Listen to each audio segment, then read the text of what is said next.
Ultimately, it's greed, and I'm okay with admitting that. I want to win big money, but I'm not going to sit out there with $1,000 and try the same strategy mechanically, like Darksider says, for 6 hours and make it work. No, I want to do a decent strategy for 15, 20 rolls and get the hell out of there.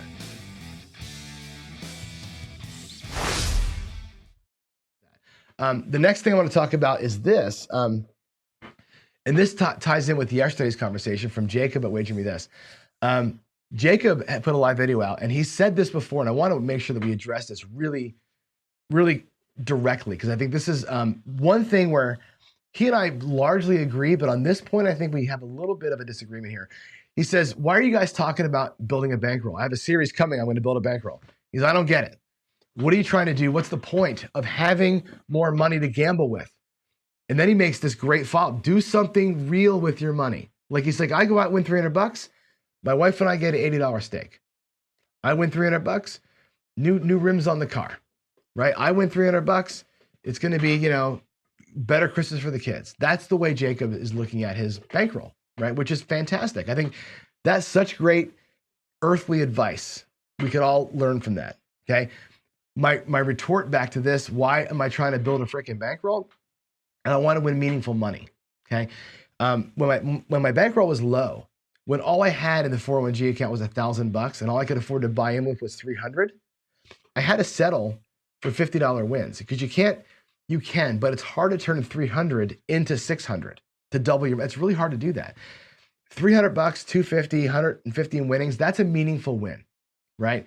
If you're buying it for 300 and you're doing the smart thing and bugging out at 20%, it's $50, right? That's not a meaningful win. People have said all the time, why would you go to the casino and walk with $50? Well, if you're building a bankroll, you have to, right? Why build a bankroll, Jacob? I build a bankroll because I want to play with more meaningful bet sizing. So if I can build my bankroll from 1,000 to 5,000, now I can bring 1,000 to the table and not worry about my bank. I can buy it for 1,000 comfortably. And now my win goal is 250 to 300. That's a meaningful number.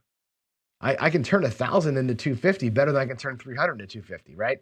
So I build a bankroll so I have a bigger hammer to go to the casino with to make meaningful wins, so I can do the steak dinner thing.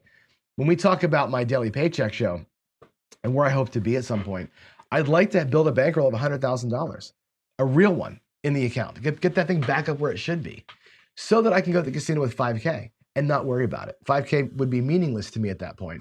And my win goal for the day would be $500 to $1,000. That's a meaningful win goal, right? Turning 5,000 into 500, like I would turn 500 into 50 or $60. Same thing.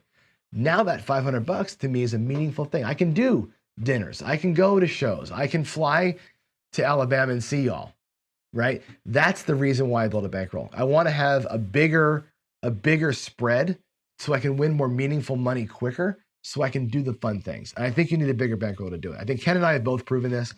You cannot make a daily paycheck of a meaningful amount, $250, $300 or more, when you're buying in for $1,000. You just can't. You can win $100, $150. Sometimes you catch fire and win $800. That's great. Generally speaking, it doesn't happen. You're going to eke and you're going to lose $250. You're going to whatever. Buy in for more. Bet black chips, win meaningful money, and get out. That's the reason why, Jacob, I want to build a bankroll. It's not for ego. It's not to have retirement money. It's not to not gamble with it. It's so I can win more meaningful amounts later. I want to play with blacks all the time. I don't want to play with $15. I don't want to sweat $66, right? I want to sweat $660. I want to do a skill $660 every day and walk with $500. That's what I want to be able to do. That, to me, is why I build the bankroll. Does that make sense? I hope that makes sense, everybody.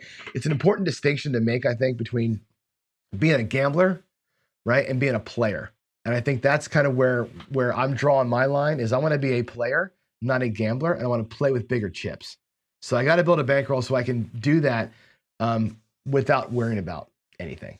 And that's what I think it means to me. So if my bankroll, like it is right now, affords me the ability to go out to the table with $3,000 or $4,000 on a buy-in, it does. But if I lose that, right, I've only got 1 or 2 or 3 cracks at that. I don't have 20 cracks at that. And I want to regularly go to the casino and win that dinner money. I want to win that show money. I want to buy tickets to the Sphere in Vegas. I want to come to Biloxi. That's the reason why. I want bigger money. So there it is. That's it. It's greed. Ultimately, it's greed. And I'm okay with admitting that. I want to win big money, but I'm not going to sit out there with $1,000 and try the same strategy mechanically, like Darksider says, for 6 hours and make it work. No, I want to do a decent strategy for 15, 20 rolls and get the hell out of there. And I think you need big bankroll to do that. That's my reason for that. So hope that makes sense, everybody. Hope that's a good explanation for why I would disagree with Jacob on that one point, and why I think bankroll is so important, right? Of all the things, the 7 is your enemy. On the right side, time is your enemy. Time is your number one. Your number one enemy is the longer you're there, the more they're going to take. And I think that the show that I'm about to start, that Stop Loss Zero, is going to show you how bad time can be. Time is going to be the thing that whips us out. So